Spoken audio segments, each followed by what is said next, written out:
안녕하십니까, 박종호입니다. 어느새 2023년의 마지막 날인데요.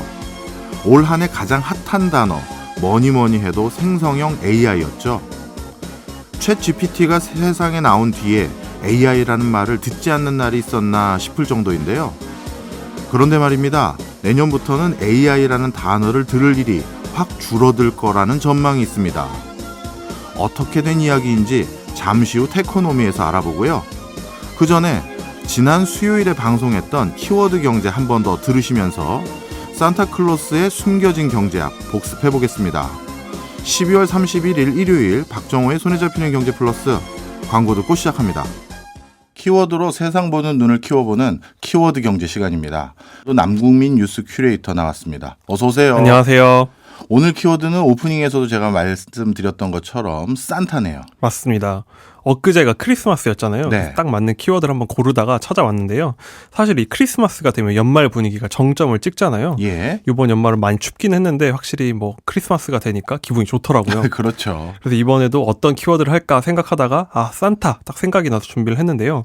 사실 한국에서는 뭐 그냥 인상 좋은 할아버지, 뭐 어렸을 때 기억 뭐 이 정도로 남는데 예. 사실 산타클로스가 해외에서는 경제적으로도 굉장히 의미가 큰 존재입니다. 그래서 오늘은 이 산타를 둘러싼 산타의 경제학을 한번 이야기해 보도록 하겠습니다. 네.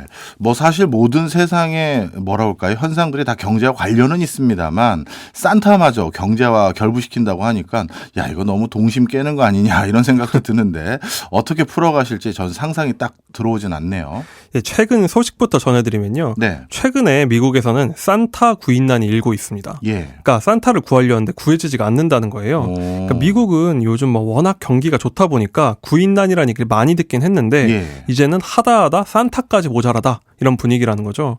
그러니까 아마 많은 분들이 뭐 산타가 직업이었냐 이렇게 생각을 하실 텐데요.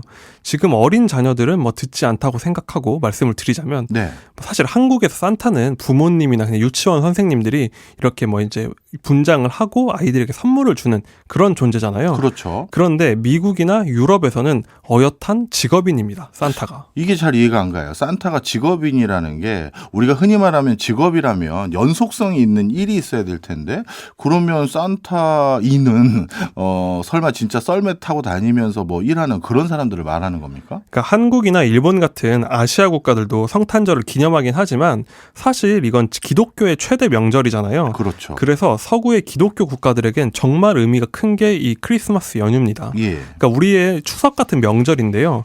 그래서 이런 성탄절 시즌이 오면 대형 쇼핑몰이나 놀이공원, 심지어 공공기관에서도 산타가 돌아다니면서 아이들과 사진을 찍는 게 꼭 볼 수 있는 모습이라고 해요. 예, 그럼요. 그게 그때 사진을 꼭 찍어야지 이제 한 해를 잘 마무리했다 이런 분위기라고 하는데 예. 한국에서도 추석 시즌이면 막 가는 데마다 명절 관련 상품이나 음식 같은 거 많잖아요. 예. 미국이 지금 성탄절 땐 그런 분위기다. 그리고 거기에서 절대 산타는 빠질 수가 없는데 만약에 이 시즌에 산타가 없다? 그렇다면 소 없는 찐빵이다. 이런 게 미국의 분위기라는 거죠. 그러니까 산타는 반드시 있어야 되는 존재라는 겁니다.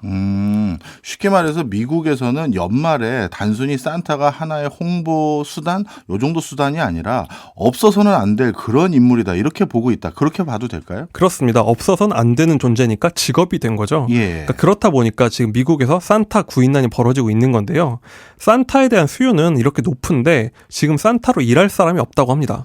왜 그러냐면 산타에 대한 기대가 워낙 높다 보니까 기준도 높아요. 그래서 산타도 아무나 할 수 있는 게 아니라고 해요. 아, 그냥 알바생 쓰는 게 아니군요. 그렇습니다. 이른바 고증이 잘 되어 있어야 되는데 저희가 산타 하면 떠오르는 모습이 딱 있죠. 예. 백인의 백발머리가 수염이 길고 또 배가 나온 할아버지 딱 이 네. 모습이잖아요. 미국에서도 산타가 되려면 이 모습 조건을 채워야 된다고 합니다. 그러니까 미국에서는 이런 외모부터 부합을 해야 되니까 일단 가짜 수염을 다는 산타는 취급을 잘 안 해준다고 합니다. 이야. 그러니까 이 백화점이 잘 준비했다 하면 정말 그 수염을 잘 기른 백인 할아버지 같은 산타가 있어야 되는 거예요. 예. 그러니까 사실 그걸 준비하려면 쉽지가 않다는 거죠.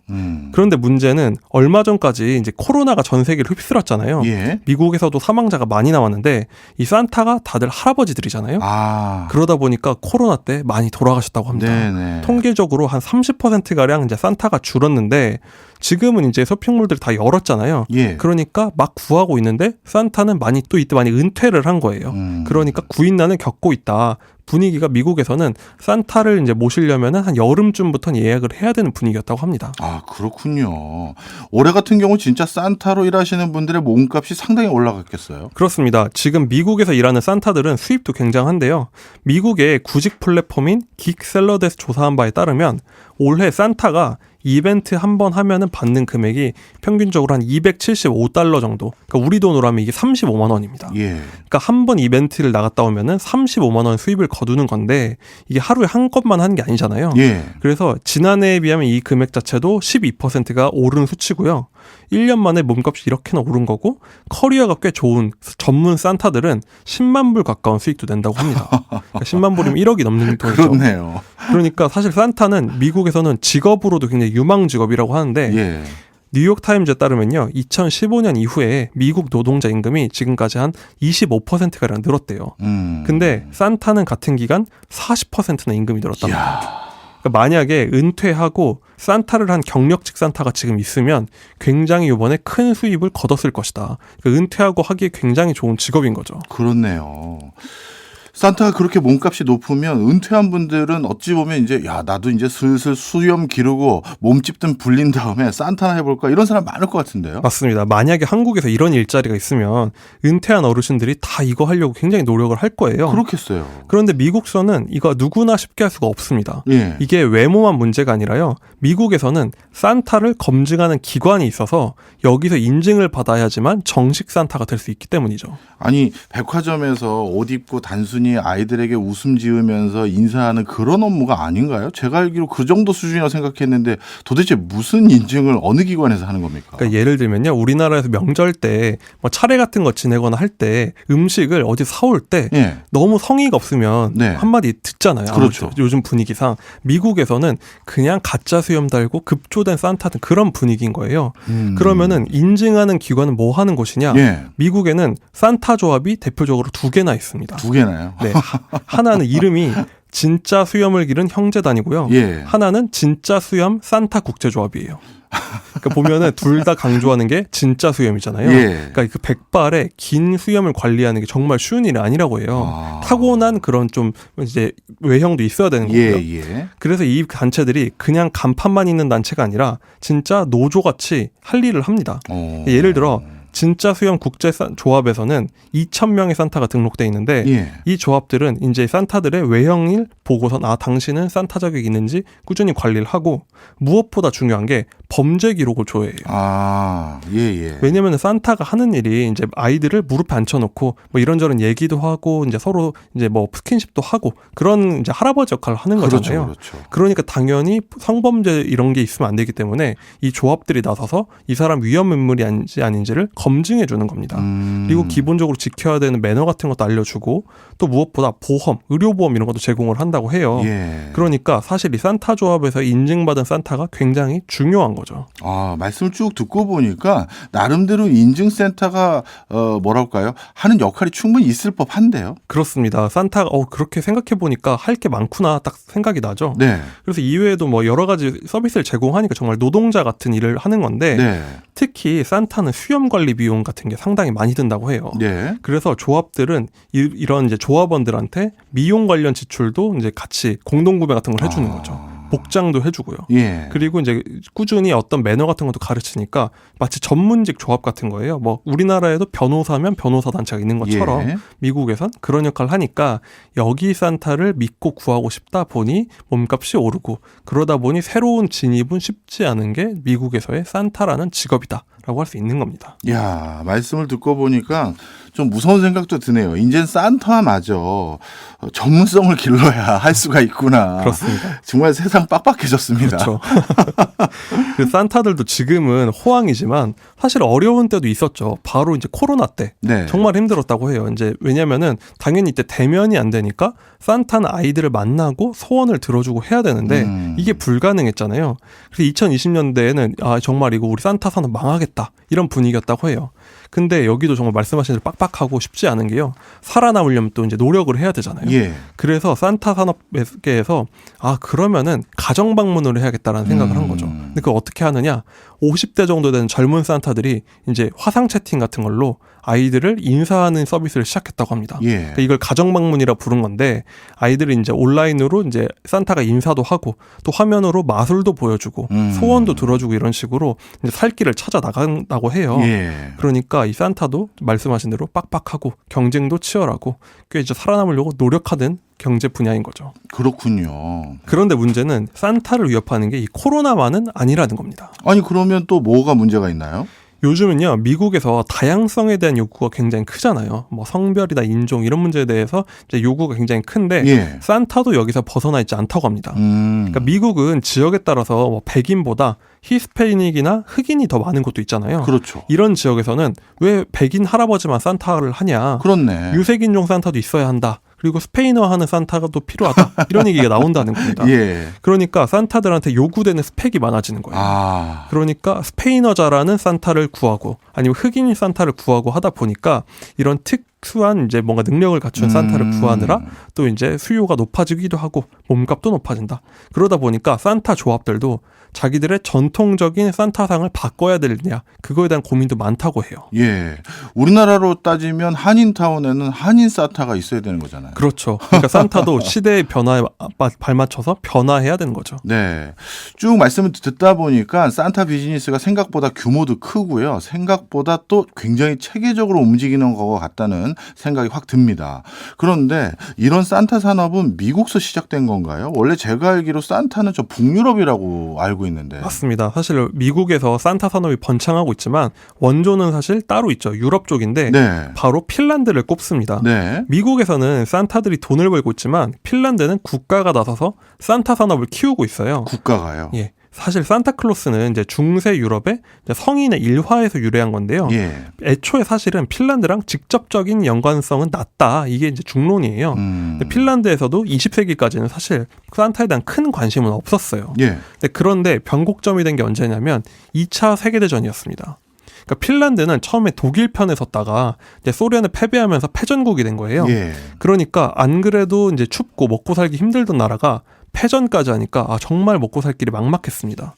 그런데 예나 지금이나 산업 기반이 없는 나라가 쉽게 외화를 버는 수단이 관광이잖아요. 그렇죠. 근데 핀란드가 자기들 돌아보니까 너무 춥고 있는 건 호수밖에 없고 이렇게 인구가 적은 나라에서 뭘로 마케팅을 해야 되냐 고민이 컸던 겁니다. 그러다가 산타를 이용하자 이 생각이 든 거군요. 맞습니다. 사실 1950년대까지도 핀란드는 산타에 큰 관심은 없었다고 해요. 예. 그런데 핀란드에서 산타의 이야기를 활용해보자 이런 시도가 나오기 시작합니다. 그러니까 산타는 추운 마을에 산다고 하니까 우리는 나라 전체가 춥다. 그러니까 이런 주장을 하면서 산타 마을을 만들기 시작했는데 그 근거로 가져온 게 뭐냐면요. 무려 1927년에 핀란드의 한 라디오에서 핀란드의 한 마을에서 산타의 작업장이 발견됐다. 이런 방송을 했었다고 해요. 그래요. 그러니까 이걸 활용해가지고 거 봐라. 우리나라에 이제 원조 산타의 작업장이 있다. 주장을 한 거고요. 1960년에는요. 핀란드 국영방송에서 산타가 지금 세계를 돌아다니고 있다면서 실시간 중계를 해줍니다. 그러니까 뭔가 이런 가상의 상상력을 자극한 거죠. 네. 마침내 1980년대에는요. 산타가 돈이 된다 확신이 되니까 정부에서 국가 공인 산타를 만듭니다. 네. 그러니까 산타 실무위원회라는 걸 만들고 핀란드의 한 지역을 아예 산타 단지로 지정을 해요. 그러니까 그러고서 이제부터 국가 브랜드로 키웁니다. 네네. 이때부터 관광청이 전 세계에 이 사람이 핀란드 산타입니다 하고 관광 이제 대표 대사 같은 걸 보내요. 심지어 88년 올림픽에서도 산타를 보내가지고 우리가 원조다 홍보를 했다고 합니다. 이야, 처음에는 산타 자체에 관심도 없었던 나라가 이게 산업화되니까 돈이 될 것 같다니까 산타를 아예 국가 브랜드로 만든 거군요. 그렇습니다. 정말 대단합니다. 이거를 마치 자기들의 IP 산업처럼 만든 건데요. 예. 핀란드는 지금 산타 관광으로만 해서요. 매년 수만 명의 관광객이 들어온다고 하고 네. 대략 한 2, 3억 달러의 수입을 올린다고 해요. 수입도 만만치 않네요. 대단한 거죠, 사실. 이게 그런 산타 마을을 보면 뭐 인구도 몇만 명 안 되는 곳인데 이렇게 관광객이 몰려드니까 국가 경제에도 굉장히 도움이 되는 거죠. 사실 핀란드가 굉장히 멀고 추워서 가기가 쉽지가 않거든요. 예. 그런데 산타 관광이 좋은 게 뭐냐면 12월이면 연말에 다들 이제 산타 보러 핀란드로 옵니다. 한번 유럽에서. 네. 그런데 1월에 러시아 관광객들이 또 온다고 해요.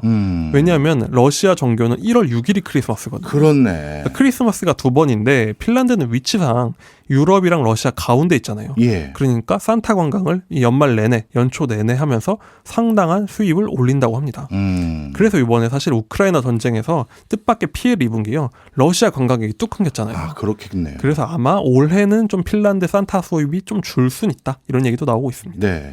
예년에 저도 이 산타 마을에 대해서 들어본 내용이 있는데요. 이 산타 마을 같은 경우는 4월 달까지 통상적으로 그 숙박이 전부 다 만실이라고 하나요?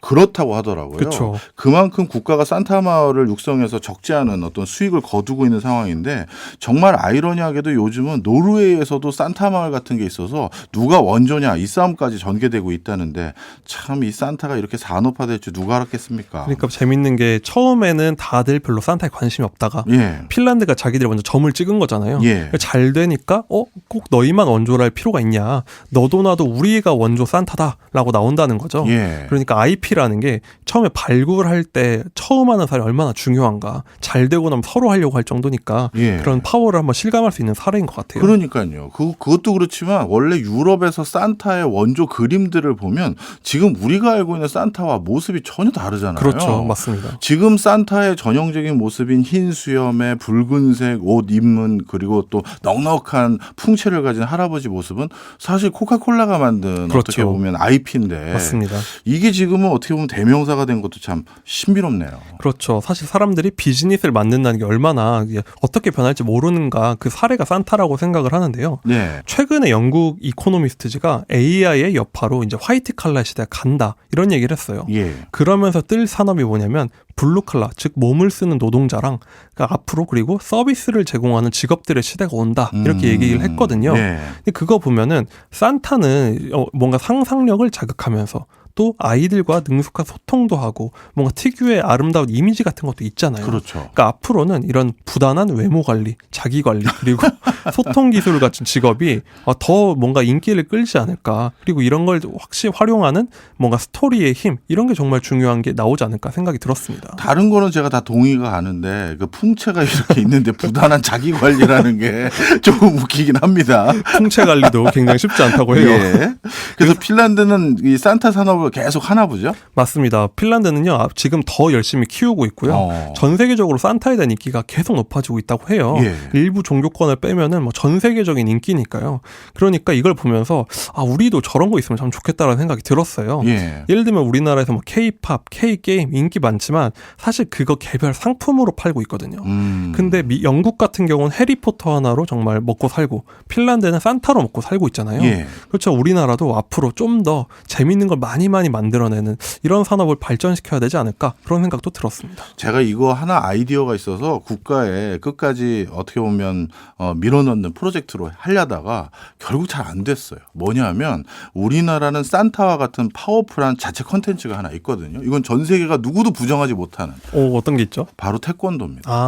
그런데 그런데 태권도에서 우리 검은띠 따거나 품띠 딸 때 네. 그때 마치 성지순례처럼 국기원에 와서 그럴 수 품새를 꼭 하도록 하는 어떤 그런 뭐 전통 아닌 전통을 좋은 만들면 것 같습니다. 정말 좋은 어떤 기회가 될 텐데 국가가 이런 거 좀 관심 있어줬으면 좋겠네요. 그렇습니다. 제 전화번호는 MBC에 물어보시면 알 수 있습니다.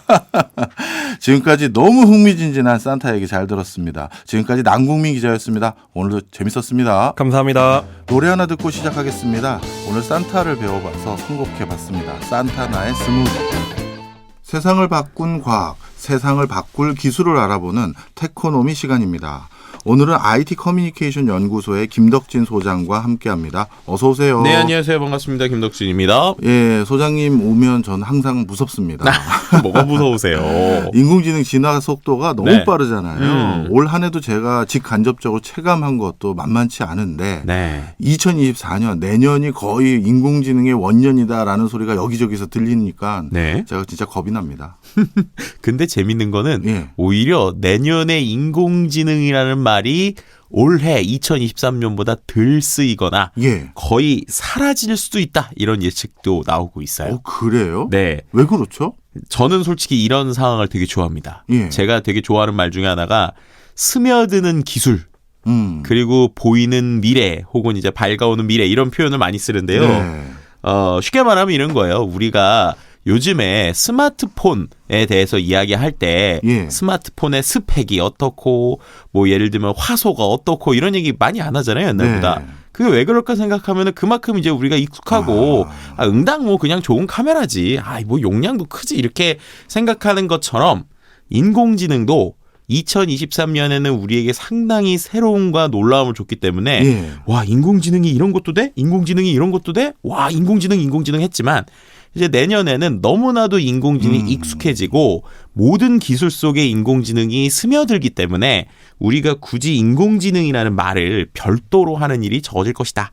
라고 하는 리포트나 예측이라고 보시면 될 것 같아요. 더 무서워지네요. 왜냐하면 이제 인공지능이 마치 네. 범용 기술처럼 돼버리다 보니 당연한 것이 그렇게 여겨진다는 얘기잖아요. 네, 그러니까 이게 상당히 좀 재밌는 게 미국에서 이제 포브스에서 이 말을 이제 인용을 했고 예. NBC에서 무슨 분석을 했냐면 AI를 도입한 기업에 대한 설문을 했어요. 예. 그랬는데 본인들이 우리 기업에 AI가 도입됐다라고 대답한 기업이 4%라고 해요. 되게 적잖아요. 네. 그래서 왜 4%일까라고 했더니 그게 바로 눈에 보이거나 뭔가 특별하다고 생각하는 기술로만 AI를 인지한 거라는 거예요. 예. 근데 대부분의 회사에서 최근에 여러 가지 AI 툴을 기반으로 한 서비스를 이미 쓰고 있다는 거죠.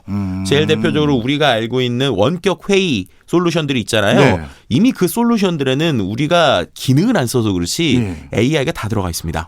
제일 대표적으로 혹시 아실지 모르겠지만 우리가 쓰고 있는 줌이라든지 아니면은 구글의 그 회의하는 이러한 서비스들에요.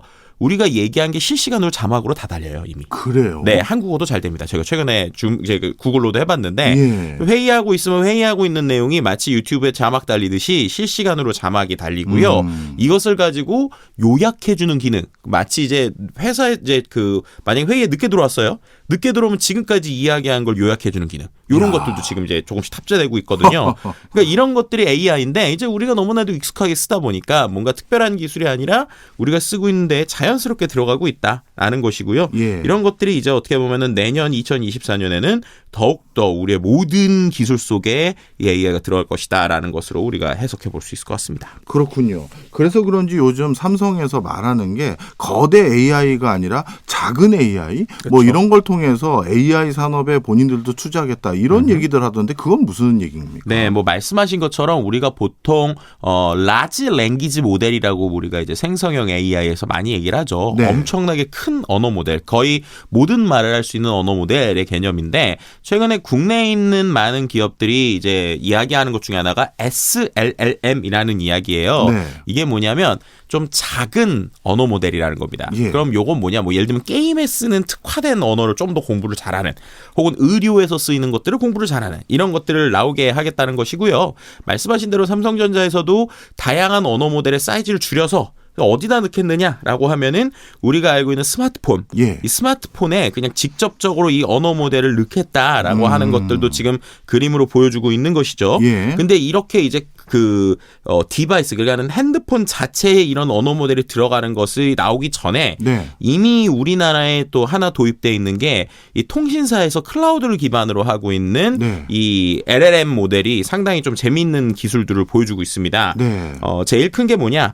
이미 우리가 전화 통화를 할 때 네. AI가 실시간 번역해 주는 게 이미 도입이 되기 시작했어요. 이미요? 네.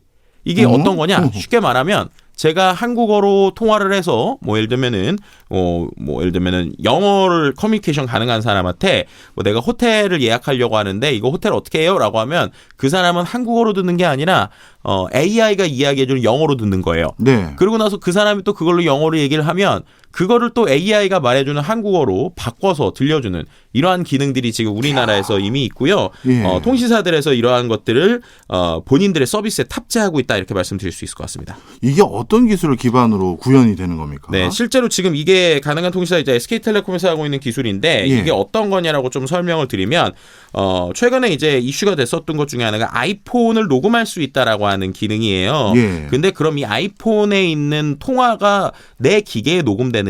이거는 아니고요. 정확하게 말하면 클라우드 서버에 어떻게 보면 녹음이 데이터화가 돼서 된다고 생각하시면 됩니다. 네. 그럼 그렇게 되면 어떻게 되는 거예요? 우리가 알고 있는 언어가 어쨌든 텍스트로 변경된 거잖아요. 그 변경된 거를 다른 나라 말로 바꾸는 것들은 이미 AI가 잘하는 일들이죠. 네. 그리고 그런 것을 다시 AI가 이야기해주는 구조이니까 이게 이제 뭔가 실시간적으로 번역된다는 느낌보다는 우리가 예전에 좀 무전기 같은 느낌 있잖아요. 네. 뭔가 사람이 한국어로 얘기하면 이제 저쪽에 있는 AI가 영어로 다시 얘기해 준 거다. 이렇게 이제 받는 형태인데요.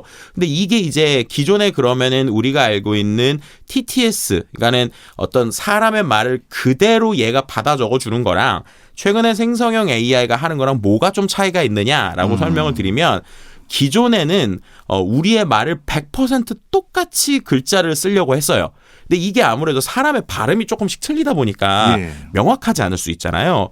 근데 챗GPT나 최근에 나오는 생성형 AI는 제가 막 말을 흐려도 얘가 글자를 거의 정확하게 써주거든요. 야. 근데 그게 어떻게 되느냐?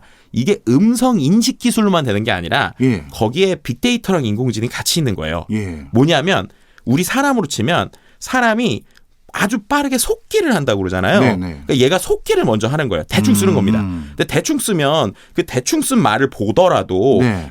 평상시에 우리가 대화하고 있는 데이터가 있다라고 하면 네. 예를 들면 뭐 내가 뭐 라면을 먹었어. 라면이라고 했다라고 예. 하면 이걸 보면 아 이거 라면이 아니라 라면이네라는 걸 그 다음에 바꿨을 수 있잖아요. 문맥상 알아보는군요. 그렇죠. 이제 그렇게 한다고 보시면 돼요. 그러니까 기존에는 라면을 라면이라고 어떻게 인지할까를 정말 AI를 계속 똑똑하게 만들려고 했으면 예. 그럴 필요 없고 그냥 대충 쓰고 그걸 AI가 한 번 더 이 빅데이터를 기반으로 고쳐주면 되겠네라는 개념이 들어오다 보니까 이 안에서 아까 말씀드린 대로 바꾼 언어를 뭐 영어로 바꾼다든가 거기에서 음성으로 대화한다거나 이런 것들이 가능해졌다. 그리고 그게 가능해진 거는 단순히 기술만이 아니라 그 뒤에 있는 빅데이터, 인공지능 기술이 다 합쳐졌다라고 말씀을 드릴 수 있을 것 같습니다. 저도 가끔 그런 기술을 써볼 때가 있는데 네. 정말 깜짝 놀라는 게 본인들이 스스로 학습하고 있다는 걸 제가 느낀 게요. 네. 이 방금 말씀 주신 그 기술을 쓰다 보면 제일 이제 걸리는 게 고유명사더라고요. 이 고유명사는 본인들이 알아서 고치다 보면 오히려 엉뚱한 걸로 바뀌기도 하는데 그렇죠, 그렇죠. 제가 그러면 마지막에 최근 사용했던 거는 한 번 더 그거를 고유명사 누구 사람 이름이든 회사 이름으로 바꾸거든요. 네. 그런데 그걸 한 몇 번 했더니 네. 본인들이 이제 그걸 알아요. 그렇죠, 그렇죠. 그래서 다시 이거는 그 회사 얘기하는구나. 네. 이거는 제일 친한 친구분 이름이구나. 그걸 알아서 네. 다시 그거를 예를 들어서 종호야라고 제가 발음하면 네. 종호가 아닌데 정호인데 하면서 정호로 바꾸는 거예요. 그러니까요.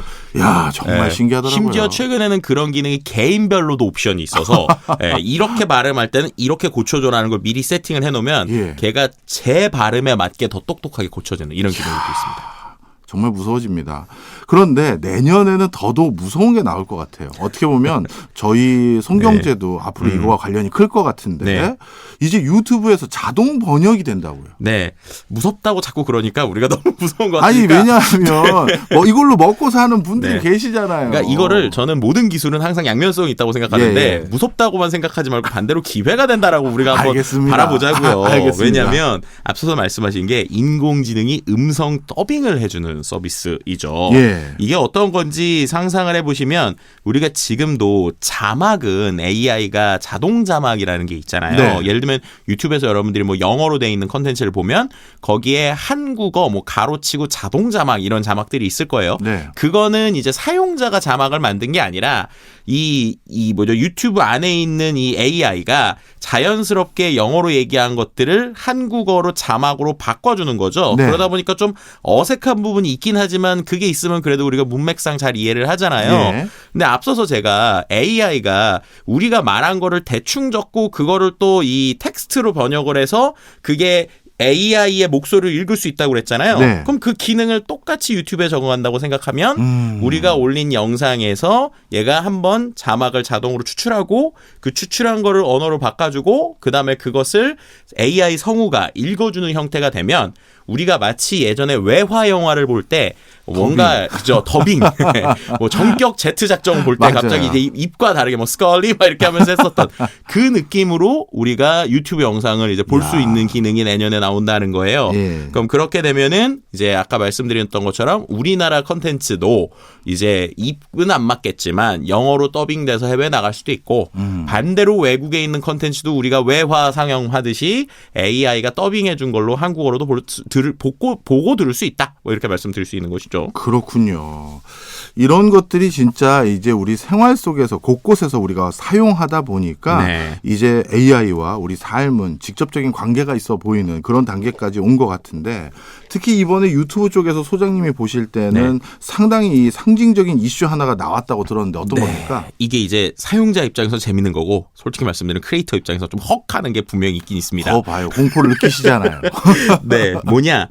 우리나라에서 올해 가장 급상승, 그러니까 채널 자체가 급상승한 유튜버로 뽑았거든요. 네. 근데 1등이 우리나라 사람이 아니에요. 그럼 누구예요? 미국 크리에이터인 미스터 비스트입니다.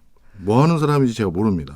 이거 모르시면 안 됩니다. 예. 구독자가 무려 2억 명이 넘습니다. 그래요? 네, 근데 아마 모르시는 이유는 이 주 타겟층이 거의 10대. 20대 초반이기 때문입니다. 예. 뭘로 유명하냐? 우리가 오징어 게임 아시죠? 예. 오징어 게임을 최근에 넷플릭스에서 실제 그 컨텐츠를 이제 사람들이 직접 체험하는 형태를 만들긴 했잖아요. 네. 근데 그거의 원조가 이 미스터 비스트라고 하는 유튜버입니다. 예. 개인인데 이 오징어 게임 컨텐츠를 직접 세트도 만들고 해서 사람들이 출연하고 실제 상금도 주고 이런 걸로 상당히 유명한 이 크리에이터거든요. 예. 상당히 큰 사이즈의 컨텐츠를 하는데 이 사람이 올 초까지만 해도 거의 구독자 수가 1억 명대였어요. 예. 1억 명도 상당히 많은데 1년 동안 1억 명이 됐으면 2억 명이 된 거잖아요. 이야. 근데 그게 어떻게 된 거냐?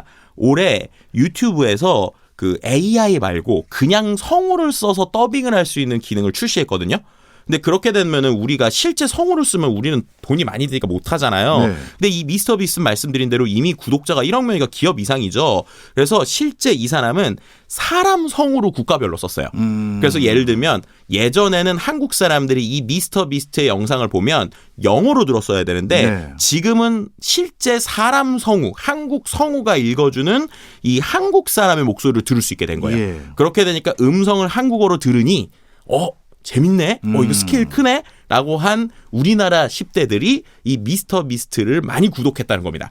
그러니까 단순히 우리나라뿐만 아니라 전 세계에 있는 다양한 언어들의 그 각국의 성우를 썼더니 실제로 말씀드렸던 것처럼 미국 영어권 채널에서 구독자 1억 명이었던 이 크리에이터가 1년 만에 구독자가 2억 명이 됐다라는 거죠. 네. 근데 이거는 실제 성우로 썼으니까 돈이 많이 들었잖아요. 네. 말씀드린 대로 내년에 이제 AI 성우가 등장하며 이런 개념과 같은 글로벌 크리에이터들이 상당히 많아질 수 있다.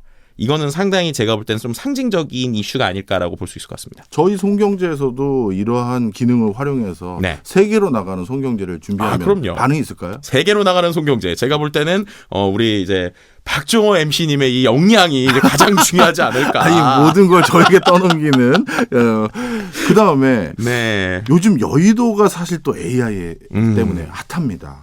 왜냐하면 한 금융회사가 AI로 일자리를 대체하기 시작하면서 한 번에 200명에게 해고 통지를 했다. 이게 아주 이슈가 됐거든요. 네, 맞습니다. 이제 KB국민은행 콜센터 상담원 240명이 한 번에 해고 통지서를 받은 것이죠. 그러니까요. 이게 이제 어떻게 보면 하루 아침에 갑자기 이제 자기 일자리가 없어진 상담원들은 부당해고다라고 반발을 하긴 했는데 은행 입장에서 어떻게 얘기한 거냐면 실제로 이게 하루 이틀의 이야기가 아니라 인공지능 상담 서비스를 계속 도입하려고 했고 실제 상담 서비스를 올해 도입을 했는데 올해에만 콜센터 이용자 수가 지난해 대비해서 20% 정도 줄었다는 거예요. 그러니까 네. 이제 콜센터의 인공지능 상담 서비스는 계속 그 차근차근 도입이 돼 왔는데 올해 1년 동안의 통계를 낸 게 지난해보다 20% 정도 줄었기 때문에 그만큼 감축을 해야 되는 상황이다라고 얘기했다라는 거예요. 예. 근데 이제 여기서 중요한 거는 이 은행뿐만 아니라 인공지능 상담 서비스를 도입한 시중은행이 모두 5곳이라는 겁니다. 네. 그럼 지금 어떻게 보면 인력 감축에 대한 위기감이 고조됐지만 대량 해고가 현실화된 건 이번이 처음이잖아요. 예. 그럼 나머지 은행들도 이제 어떻게 보면 비슷한 절차를 거칠 수 있다라고 하는 것이 상당히 이제 많은 사람들에게 충격을 주고 있는 상황이고 예. 또 중요한 것은 2030년까지 인공지능 상담 서비스 시장 규모가 지금보다 10배 이상 커질 것이다라는 전망이 나오고 있거든요. 그렇다면 이 부분에서 상담 기술에 대해서 이게 금융권 콜센터 전반에 해고 물결로 번지는 것이 아니냐라고 하는 우려들도 지금 나오고 있는 상황입니다. 당연히 그런 우려가 나올 것 같아요. 심지어 앞서 뭐 우리 소장님이야 AI의 대두가 너무 불안하게만 느낄 건 아니다라고 얘기해 주셨지만 네. 정작 빅테크 기업에서도 구조조정 추진설이 지금 나오고 있잖아요. 그렇죠. 제가 아까 너무 불안하게 하지 맙시다라고 했던 거는 예. 컨텐츠를 즐기는 사람 입장에서의 관점인 거고 예. 냉정하게 말하면 일자리를 가지고 있는 사람, 이쪽에 산업에 있는 사람들은 정말로 올 것이 왔다라는 게 어떻게 보면은 느낌인 것 같아요.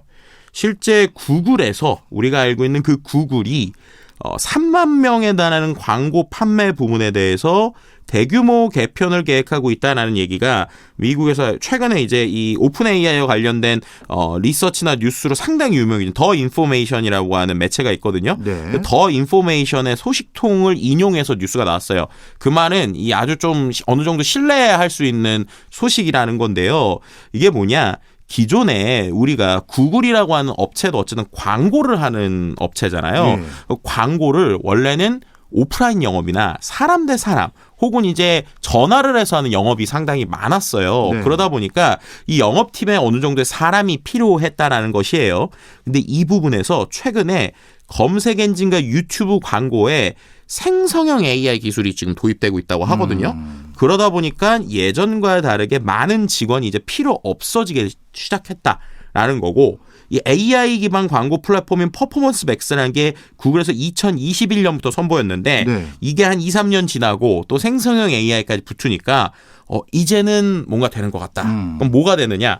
광고 헤드라인, 설명, 이미지 이런 걸 자동으로 만들어준다는 거예요. 예. 그러니까 이게 어쨌든 광고를 만드는 사람들이 좀 이제 광고사에게 제안했었던 거잖아요. 그렇죠. 근데 그거를 이제 자동으로 만들어주다 보니까 클릭 몇 번만 하면 맞춤형 광고를 만들 수 있다. 이 얘기는 광고주가 직접 자기가 중간에 대행이나 어떤 구글의 직원들 없이도 이 구글 플랫폼에 최적화된 광고 멘트를 자동으로 만들 수 있다는 거니까 예. 중간에 뭔가 도움을 주는 사람들이 필요 없어진다라는 것이고요.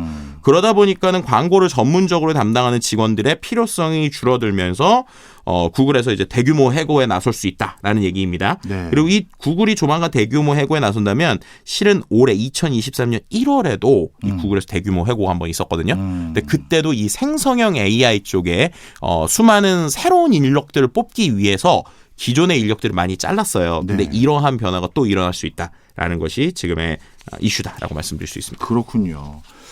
말씀을 쭉 듣고 보니까 기술의 변화가 진짜 우리 코앞에 와 있는 상황이고요. 특히 이번에 미국 CES에서 열리는 여러 가지 이제 기업들의 박람회, 네. 거기에서도 아마 우리에게 곧 다가올 여러 가지 이슈들을 이제 시각적으로 구현해주는 장이 열릴 것 같습니다. 네, 뭐 실제로 안타깝게도 네. 우리 소장님은 절 버리고 혼자 갔다 오셨다고요. 제가 또 갔다 와야 네, 그래야 또 우리 송경제 우리 청취자분들께 이제 들려드릴 수 있기 때문에 하다못해 이번에 가실 때는 좀 네. 사은품이라도 좀 들고 와서 나눠요 좀. 생성형 AI가 못하는 거를 제가 할 수 있도록 카다로그를 제가 여러 개를 가져와서 그거 오프라인 느낌으로 온라인이 아닌 예, 그 알겠습니다. 카탈로그를 좀 나눠드리는 걸로 알겠습니다. 네, 하도록 하겠습니다. 네. 자, 그러면 이번에 미국에서 큰 변화가 보일 그 내용들을 미리 점쳐보는 리포트들은 어떤 것들을 지금 전망하고 있나요? 네. 그러니까 결국 이거예요. 그 AI가 결국 사람들을 많이 지금 해고하고 있다. 네. 라는 게 포인트잖아요. 네. 근데 이거를 이제 좀 더 거시적인 관점으로 보는 리포트들인 거죠. 그러니까 이런 겁니다. 자르긴 자르고 해고하긴 해고하는데 해고한 만큼 혹은 해고한 사람보다 더 많은 사람을 네. 뽑을 것이다. 라는 것이 결국에는 이 리포트들이 나오는 포인트라고 보시면 될 것 같아요. 예. 예를 들면은 CNBC에서 미국의 구인 플랫폼인 레주메 빌더에서 미국 기업 경영진 750명을 대상으로 한 설문조사 보고서를 낸 건데요. 네. 이런 겁니다. AI 기술이 이제 일자리를 대체했다. 2023년에. 라고 생각하는 기업인이 37%였대요. 네. 그러니까 그만큼 확실히 이미 노동계에 영향을 미치고 있다는 것이죠. 예. 어디에 대체를 했느냐? 고객 응대. 그러니까 우리나라랑 비슷합니다. 전화 응대 같이. 연구 수행이나 문서 요약 작성에도 이런 이슈가 됐다는 거고. 네. 그러다 보니까는 AI 기술이 경영 효율을 가져왔고 그래서 2024년에 근로자를 해고할 것이다라고 응답한 사람이 44%라는 거예요. 그러면은 정말 많은 사람이 해고되는 거 아닌가라고 했는데 네. 근데 또 2024년에 AI 기술을 사용하고 있거나 사용할 계획인 기업 중에 91%가 신규 직원을 채용할 것이다. 그러니까 결국에는 말씀드렸던 것처럼 기존의 AI 기술을 도입하는 것들이 효율적인 것 같아서 도입을 하는데 그럼 그 도입을 기계가 다 해주느냐? 그 기술을 가지고 있는 사람을 채용해서 그걸 시키겠다. 네. 라고 하는 게 지금 미국에 있는 움직임이라는 겁니다. 그러니까 결국에는 이는 이제 뭐 여러 가지 뭐 유연성의 역사라고 하는 리포트들에서 나오는 것처럼 예. 마치 우리가 이제 마차가 자동차로 되면서 그 사람들 마차를 몰던 사람들이 다른 일로 있듯이 네. 결국에 일의 변화이지 노동의 총량은 그렇게 변하지 않을 것이다라고 하는 예측들이 지금 나오고 있는 거죠. 근데 네. 그거는 정말 거시적인 관점일 뿐이고 개인 입장에서는 정말 이게 살을 깎는 노력 이런 네. 것들이 좀 돼서 일자리를 이제 교체해야 되는 것들은 어쩔 수 없이 일어난다라는 것들이 가지고 있는 좀 함의 중에 하나라고 볼 수 있을 것 같습니다. 네, 말씀 듣고 보니까 그렇겠네요. 마부가 말을 잘 다루는 그 숙련공에서 이제 자동차를 운전하는 면허를 따야 되니까 이 변화되는 상황에 부합하는 기술을 가지고 있어야 될 것 같긴 합니다. AI와 관련된 또 다른 고민들이 있다면 뭐가 있을까요? 네, 올해 단어에 대한 이야기를 좀 드리고 싶은데요. 2023년에 AI가 이제 참 재밌는 게 올해의 단어로 영국에서는 콜린스 사전에서 AI를 뽑았습니다. 인공지능을.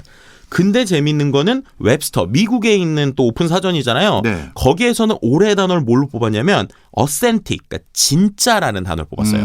이게 뭐냐? 올해 2023년에 온라인에서 진짜라는 단어의 검색량이 엄청나게 늘었다는 거예요. 예. 왜냐? AI가 만드는 결과물들, 우리가 알고 있는 딥페이크라든지 생성형 이미지라든지 글을 보면서 야 이거 진짜야? 이거 정말이야? 라고 하는 검색이 너무 늘어났다라는 예. 거죠. 그래서 이게 AI의 양면성을 제대로 보여주는 것 같습니다. 영국에서는 올해의 단어로 AI를 뽑았고 네. 미국에 있는 사전에서는 진짜라는 단어를 뽑은 것.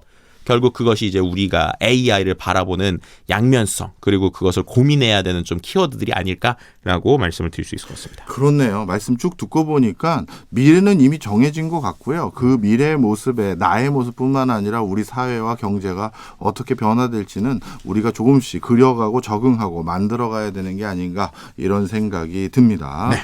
오늘도 크게 한 수 배웠습니다. 어찌 이렇게 미래를 먼저 보세요. 대단합니다. 미국 빨리 갔다 와서 또 말씀드리도록 하겠습니다. 카달로그 챙겨오세요. 네, 카달로그 챙겨오겠습니다. 지금까지 김덕진 소장이었습니다. 오늘도 고맙습니다. 새해 복 많이 받으세요. 네, 새해 복 많이 받으십시오.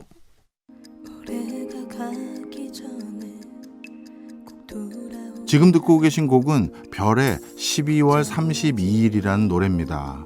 앞서 AI도 배우고 해서 새로운 미래가 기대되기도 하지만 때로는 너무 빠른 게 아닌가 하는 마음에 선곡해봤습니다. 올 한 해도 고생 많으셨고요. 새해엔 더욱 건강과 행복만 가득하시길 바랍니다. 박정호의 손에 잡히는 경제 플러스는 내년 1월 1일 월요일 저녁 8시 5분에 다시 찾아오겠습니다. 고맙습니다.